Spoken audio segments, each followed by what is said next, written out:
আর হচ্ছে এটা গুটি কলম জানলাম। এরপরে আমরা চলে যাই কাণ্ডের জোড় কলম। কাণ্ডের জোড় কলম অনেকগুলো ভাগ আছে।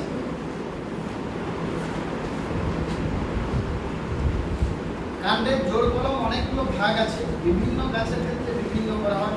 যেমন ইনার্চিং বলা হয়, ভিনিয়ার গ্রাফটিং, স্টোন গ্রাফটিং। যে জোড় কলম, কাণ্ডের জোড় কলমকে বলেছি গ্রাফটিং বলা হয় ইংরেজিতে। তার অনেকগুলো আবার ক্যাটাগরি আছে। কোনটা ভিনিয়ার গ্রাফটিং বলা হয়, স্টোন গ্রাফটিং বলা হয়, ইনার্চিং বলা হয়। ঠিক আছে, এগুলো আমি শুধু আপনাদেরকে আমেরটা বলে দেবো, যেগুলো কমন, আমরা যেগুলো কমন যারা তৈরি করি সেগুলো বলে দেবো।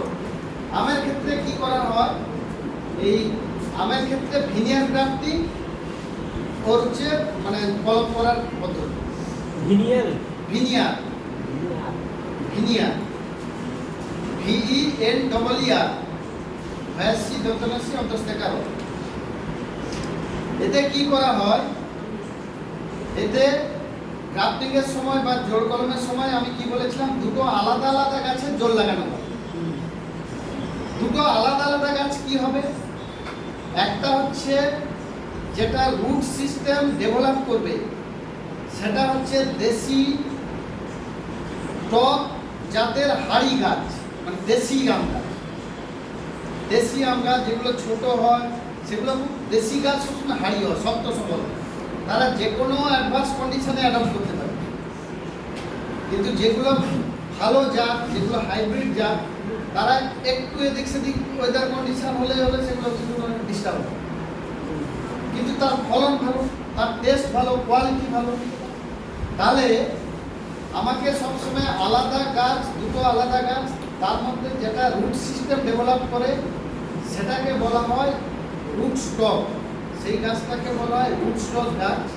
সেটা সবসময় হবে দেশি জাতের গাছ। তাহলে দেশি জাতের আমের আটি আপনাকে সংগ্রহ করতে হবে। আমের আটি ধরুন এবারে এখন আম রেডি পাড়া হয়ে গেছে, খাওয়া হয়ে গেছে, ঠিক এই আম আটিগুলো সংগ্রহ করে এখন ওই পলি প্যাকেটে হোক মাটিতে হোক আপনি লাগিয়ে দিন।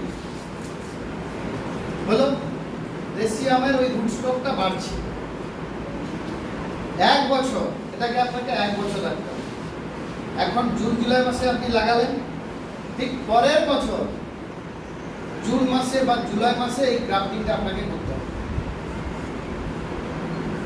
রুট স্টক বাড়ছে, রুট স্টকে হচ্ছে নিচের পোর্শনটা, ঠিক উপরের পোর্শনটা যেটা হবে সেই ডালটা আপনার ভালো জাতের ডাল থেকে আপনাকে সংগ্রহ করতে হবে।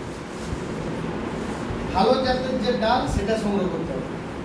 আলটিমেট যখন জয়েন্ট হয়ে যাবে তখন যে ভালো জাতের ডালটা সংগ্রহ করলেন সেই ভালো জাতেরই গাছ হবে। রুট স্টকের রুটটা ডেভেলপ হলো, আর বাকি যেটা অ্যাটাচমেন্টের পর উপরের গাছটা হলো সেটাকে বলা হয় সায়ন, দন্তস্বয়কার অন্তস্থ দন্তন সায়ন। সেইটা হচ্ছে ভালো জাতের গাছ হয়ে যাবে। ঠিক আছে, এইরকম আপনি ধরুন এইরকম হচ্ছে আপনার রুট স্টক। ঠিক আছে, এটা দেশি টক আমের জাত, আপনি পলি প্যাকেটে লাগিয়ে রেখেছেন। এটা পলি প্যাকেটে লাগিয়ে রেখেছেন। ঠিক আছে, এই ডালপালা দিচ্ছেন, চারদিকে হচ্ছে। 1 বছর বয়স হয়েছে, এবার 1 বছর বয়স হলেই এটাতে করা যাবে। এইটাতে কি করবেন, আচ্ছা অন্য একটা যেটা ভালো জাতের ডাল সেটা সংগ্রহ করতে হবে, যেটা ভালো জাতের ডাল। এইটাতে কি করতে হয়, এই রুট স্টকের ঠিক কিছুটা উপরের পোর্শন, মোটামুটি আপনার যেরকম গাছের হাইট সেই অনুসারে মোটামুটি আমরা বলি 30 থেকে 45 সেন্টিমিটার উপরে আপনি কেটে দিন, এগুলো কেটে আউট করে দিন। রুট স্টকটা এর কিন্তু রুট এখানে আছে, সব পলি প্যাকেটের মধ্যে আছে। এটা আপনি কাটলেন, এখানে কোনো ডালপালা থাকলে সব আউট করবেন, শুধু ডালটা থাকবে। একটা দুটো যদি পাতা থাকবে ওকে। ঠিক এই যে মাঝখানে ডালের অংশ বরাবর, এই যে মাঝখানে ওই যে গ্রাফটিং বাটিং নেই দিয়ে আস্তে করে মাঝখান দিয়ে চিড়ে দিতে হবে, এতটা পর্যন্ত চিড়ে দিতে হবে। আর এই যে ভালো জাতের ডাল সেটা মোটামুটি 4 মাস বয়সের হতে হবে, এবং তার যে কাঠির মুকুল, এখানটা কক্ষে যে মুকুল, আলটিমেট এই মুকুলগুলো ফাঁস হয়ে হয় ফুল, নাহলে পাতার কাণ্ড হয়। এইটা যেন দেখে নিতে হবে ওই ডেভেলপ। এইটা যখন হচ্ছে আপনি কাটবেন ঠিক তার 7 থেকে 10 দিন আগে এর যত পাতা এগুলো যা থাকে সব এগুলো কেটে দিয়ে আসতে হবে। এর পাতা যত ঠিক 7 থেকে 10 দিন আগে কেটে দিয়ে আসতে হবে। এই কেটে যখন আপনি দিলেন তখন কিন্তু ওই ভালো গাছের অ্যাটাচমেন্ট আছে, আমি নিয়ে আসি 7 থেকে 10 দিন আগে কেটে দিলেন তখন দেখবেন এই কাঠি মুকুলটা খুব প্রস্ফুটিত হয়ে গেছে, মানে ও এরপরে ফ্লাশ হবে আর কি, ওর থেকে কাণ্ড সারা বছর।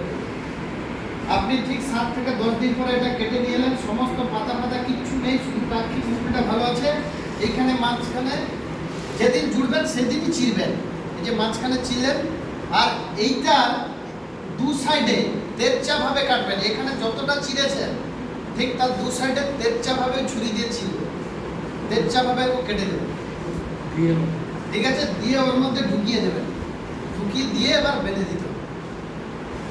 ওই এই যে এইরকম হচ্ছে তেরচা ভাবে কাটতে হবে, তেরচা ভাবে সুন্দরভাবে কেটে দু সাইডে এরকম তেরচা ভাবে যা করবেন একবারে, এই বারবার ধরে এরকম ঘষি ঘষি করলে হবে না, এদিকে একবার পেন্সিল ছিলার মতন দিয়ে একবারে ওর মধ্যে ঢুকিয়ে দড়ি দিয়ে বেঁধে দিতে হবে। এই যে আমি যে কথাটা খুব ইজিলি বলছি, দড়ি দিয়ে বেঁধে দিতে হবে, ঢুকিয়ে ফেলতে হবে, এইটাই হচ্ছে টেকনিক লাগবে। কোনো কারণে যদি ফাঁপা থাকে তাহলে জুড়বে না, কোনো কারণে যদি ফাঁপা থাকে তখন দেখবেন জুড়বে না, ও শুকিয়ে মরে যাচ্ছে, আর এদিকে রুট স্টকটাও সেইভাবে, ঠিক আছে? দুটো কাটিং কি একদিনেই করতে হবে, মানে এটা কাটিং সেটা কাটিং?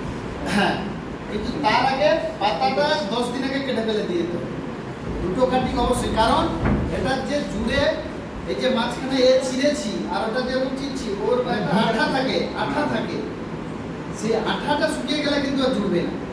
গাছের নিজস্ব যে আঠা থাকে কাণ্ডে, সেই আঠা সুন্দরভাবে যেন জুড়ে। এখানে তো কাটছে, হ্যাঁ, ওই ভি আকৃতির কাটি।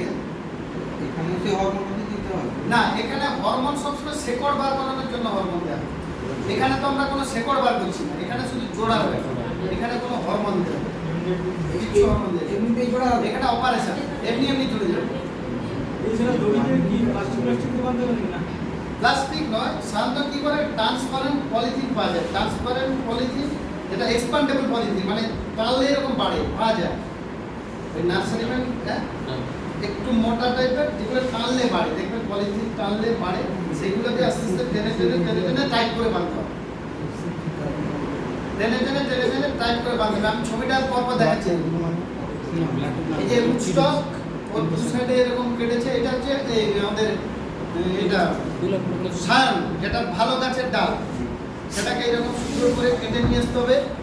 এরপরে এই রুট স্টকের আমি আপনাদেরকে বললাম মিডিলে ছিটতে, এখানে সাইডেও করা যায়, এরকম সাইডেও একটা দাগ টানা করে করা যায়, সাইডে জোড়া, এটা সাইডে জুড়ছে, ঠিক আছে?